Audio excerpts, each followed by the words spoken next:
नमस्कार, आप देख रहे हैं क्राइम तक। मैं हूं अश्विनी सिंह। पश्चिम बंगाल से एक खबर सामने आई। दरअसल ये वारदात है 16 अक्टूबर की। 16 अक्टूबर को सुबह सुबह पुलिस को सूचना मिलती है कि जो नदिया जिला है उसके यहाँ एक पूजा पंडाल था। पूजा पंडाल के बाहर सड़क पर जो एक लाश बरामद हुई है। पुलिस मौका वारदात पर पहुंचती है तो देखती है कि एक ठेला होता है, ठेले पर लड़की का शव रखा गया था। पुलिस तफ्तीश के लिए आगे बढ़ती है, लाश को देखती है तो पता चलता है कि लाश का जो चेहरा है बुरी तरह से जलाया गया था। अब पुलिस वहां पंचनामा करती है कि क्या किसी ने इस लड़की को देखा है, आखिर ये कौन है। हालांकि चेहरा इस कदर बुरी तरह से जख्मी कर दिया गया था ताकि उसकी कोई पहचान ना हो सके। यानी कातिल साफ तौर पर यह चुनौती दे रहा था कि जिस तरह से उसने कत्ल को अंजाम दिया है उसके बाद किसी को भनक नहीं लग सके कि आखिर ये विक्टिम है कौन। अब पुलिस तहकीकात में जुटती है। दूसरी ओर से सूचना मिलती है, 16 अक्टूबर की ही बात है, जब कृष्णा नगर कस्बे की रहने वाली एक 20-22 साल की लड़की की गुमशुदगी की रिपोर्ट दर्ज कराई जाती है। इसमें आरोप लगाया जाता है कि एक लड़की है, उनकी बेटी जो घर में रहती थी कृष्णा नगर कस्बे में, उस घर से वो अपने बॉयफ्रेंड राहुल बसु यानी 20-22 साल का ये लड़का है, उससे मिलने के लिए अपने घर से गई थी, लेकिन वो दोबारा अपने घर नहीं लौटी है। 15 अक्टूबर को वो लौटती नहीं है। इसके बाद परिवार वाले राहुल बसु से कांटेक्ट करते हैं, लेकिन राहुल बसु बोलता है कि लड़की सो रही है और अमूमन दोनों परिवार को दोनों के बारे में पता था। इसके बारे में इनको कोई लगता नहीं है, कुछ ऐसा गलत नहीं लगता, जिसकी वजह से वो बात को आई गई करके ख़त्म कर देते हैं। अगली सुबह लड़की की दादी होती है, वो फिर से फ़ोन करती है राहुल बसु को कि लड़की अब तक घर नहीं आई। तो इस पर वो उनसे पहले तो कहासुनी करता है, इसके बाद झगड़ा करने लगता है, वाद विवाद करने लगता है। इसके बाद लड़की के परिवार वाले पहुंच जाते हैं राहुल बसु के घर देखने के लिए कि आखिर उनकी बेटी कहाँ है। इस पर राहुल बसु उनसे झगड़ा करता है, वाद विवाद करता है और कहता है कि वो लड़की यहाँ नहीं है, वो यहाँ से चली गई है। अब परिवार वाले के पास कोई रास्ता नहीं बचता। अब वो पहुँच जाते हैं पुलिस थाने। पुलिस थाने में शिकायत दर्ज कराते हैं कि उनकी 22 साल की लड़की जो है वो एक दिन पहले 15 अक्टूबर को राहुल बसु, उसका बॉयफ्रेंड है, उसके साथ घूमने कह के वो घर से निकली थी, लेकिन वो दोबारा अपने घर लौट नहीं आई। 9 बजे रात के तकरीबन परिवार वालों ने राहुल बसु से कांटेक्ट किया था, जिसमें उसने कहा था कि वो सो गई है। इसके बाद उसकी कोई अता पता नहीं है। फ़ोन कॉल किया जाता है, लेकिन फ़ोन पर कोई भी कांटेक्ट नहीं हो पा रहा था, जिसके बाद उनके पास आखिरी रास्ता बचता है और वो पुलिस। और दूसरी ओर बता दें कि 16 अक्टूबर को सुबह पुलिस को एक डेड बॉडी मिली थी। सूचना मिलते ही पुलिस वहां पहुंचती है और वो लाश को बरामद करती है। हालांकि उसका चेहरा इस कदर जख्मी कर दिया गया था कि पुलिस को पहचान कराने में मुश्किल हो रही थी। इसके बाद जैसे तैसे पुलिस पोस्टमार्टम के लिए लाश को भेजती है और तहकीकात करती है। सारे सामान जो लड़की के कपड़े होते हैं, एविडेंसेस होते हैं, उसे कलेक्ट करके रखती है। और जैसे ही मामला सामने आता है नदिया जिले का कि कृष्णा नगर कस्बे से एक लड़की गायब हुई है, तो पुलिस वो 16 अक्टूबर को जो लाश बरामद हुई थी उसकी शिनाख्ती के लिए परिवार को बुलाती है कि आखिर हो सकता है कि ये बॉडी उसकी हो।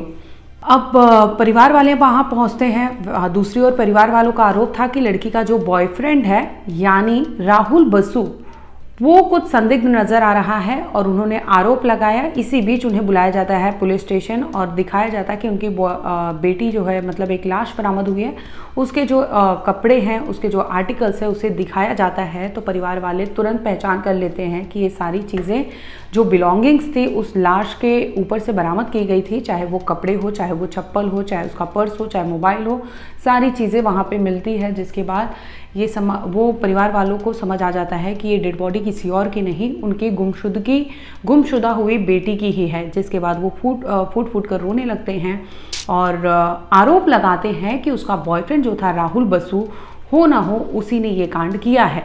अब पुलिस को एक एंगल मिलता है और उस लाश की शिनाख्ती हो जाती है। तो पुलिस के लिए 2 बड़ी चीज़ों का जिक्र उसमें पुलिस के लिए अच्छा साबित होता है। पुलिस तहकीकात करने लगती है, जिसमें राहुल बसु पर सुई घूमती है और राहुल बसु को पकड़ने के लिए पुलिस उसके घर जाती है, राहुल बसु को गिरफ्तार करती है। गिरफ्तार करने के बाद उसे पूछताछ के लिए बुलाती है। जब उसे पूछा जाता है कि आखिरी बार लड़की तुम्हारे साथ थी, तो वो पहले तो मना करता है। अब पुलिस के पास ऑप्शन होता है मोबाइल लोकेशन ट्रेस करने का। अब पुलिस ये सारी चीज़ें ट्रेस करने लगती है तो सामने आता है कि दोनों एक ही टाइम पर एक ही जगह थे, यानी राहुल बसु उस विक्टिम के साथ था जिस विक्टिम की लाश पूजा पंडाल के बाहर ठेले पर बुरी तरह से जली हुई अवस्था में मिली थी। अब पुलिस राहुल बसु पर कठोरता से पूछताछ करने लगती है कि तुम्हारे साथ ही वो आखिरी बार देखी गई है और तुम्हारी गर्लफ्रेंड रही है। तो गर्लफ्रेंड है इसका मतलब तुम्हें बहुत कुछ उस लड़की के बारे में पता है और तुम बताओ। दबाव डालती है। इसके बाद राहुल बसु टूट पड़ता है और बताता है कि उस रात यानी 15 अक्टूबर को उसने लड़की को फ़ोन किया था। फ़ोन करके उसने कहा था कि आओ हम मिलते हैं। मिलने के बहाने वो अपने साथ बुलाता है, मिलता है। इसी बीच दोनों में कुछ बात को लेकर झगड़ा होने लगता है। अब झगड़ा इस कदर बढ़ जाता है कि राहुल बसु को गुस्सा आता है और गुस्से में उसने मौत के घाट अपनी गर्लफ्रेंड को उतार दिया। इसके बाद वो मर्डर करने के बाद उसकी बॉडी का पहचान ना हो सके, इसकी वजह से उसने चेहरे को बुरी तरह से जला दिया था ताकि कोई भी शिनाख्ती ना हो पाए। अब पुलिस के सामने ये कबूलनामा था राहुल बसु का, उसके बॉयफ्रेंड का, जिसके बाद पुलिस तहकीकात आगे बढ़ाती है और पूछती है कि आखिर मोटिव क्या था। तो उसमें ये सामने आता है कि सिर्फ और सिर्फ झगड़ा था, जिसकी वजह से उसने मामूली से विवाद पर उस लड़की को मौत के घाट उतार दिया।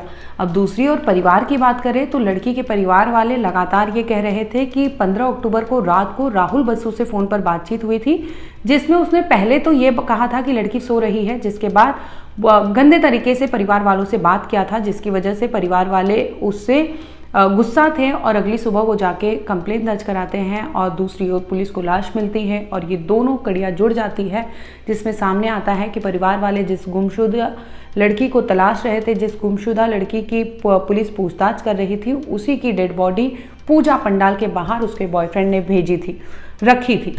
अब पुलिस तहकीकात करती है तो ये भी खुलासा होता है कि पुलिस की जो थ्योरी है उसमें ये पुलिस ने दावा किया है कि हो सकता है कि जो आरोपी हो, जो कातिल है राहुल बसी, जो अभी फिलहाल इस मामले में संदिग्ध है, उससे पूछताछ की जा रही है, तो हो सकता है कि उसने लड़की को मारा कहीं और है और मारने के बाद उसने डेड बॉडी को वहां डंप किया ताकि सुनसान इलाका था, कोई भनक ना लग सके, और लड़की को बुरी तरह से जला दिया था ताकि उसकी शिनाख्ती ना हो पाए। और परिवार वालों का कहना है कि राहुल बसु ने उनकी बच्ची के साथ दरिंदगी की थी, दरिंदगी के बाद उसने मौत के घाट उतारा है। फिलहाल आपको बता दें कि डेड बॉडी को जो है पोस्टमार्टम के लिए भेज दिया है। परिवार वालों का ये कहना है कि लड़की के साथ रेप हुआ है। रेप के बाद राहुल बसु ने उसकी डेड बॉडी को जला दिया, जिसके बाद तमाम तरह के प्रोटेस्ट बंगाल में फिर से नजर आ रहे हैं। एक और आपको याद होगा कि कोलकाता डॉक्टर केस के बाद से लगातार बंगाल में हलचल है, बवाल मचा हुआ है। इसी बीच वहां से कई ऐसी खबरें आई हैं, चाहे वो जयानगर का हो, चाहे वो भूपति नगर का हो, चाहे वो आरजीकर मेडिकल कॉलेज का हो, यानी कोलकाता से डॉक्टर केस के बाद से लगातार कोलकाता में कई ऐसे खबरें आई और रेप और मर्डर का ही केस सामने आया, जिसमें एक 10 साल की बच्ची के साथ परिवार वालों ने आरोप लगाया था कि उनकी बच्ची के साथ रेप के बाद मर्डर को अंजाम दिया गया था, जिसके बाद पुलिस स्टेशन तक जला दिया गया था। दूसरी ओर भूपति नगर में जिस तरह से महिला के साथ रेप और मर्डर किया गया था, उसके बाद जो कल्प्रिट था, जो आरोपी था, उसे घसीटकर गांव वाले ले आए थे और उसके साथ भी उन्होंने ज़्यादती की थी, जिसके बाद पुलिस पहुंचती है और आरोपी को गिरफ्त में करती है।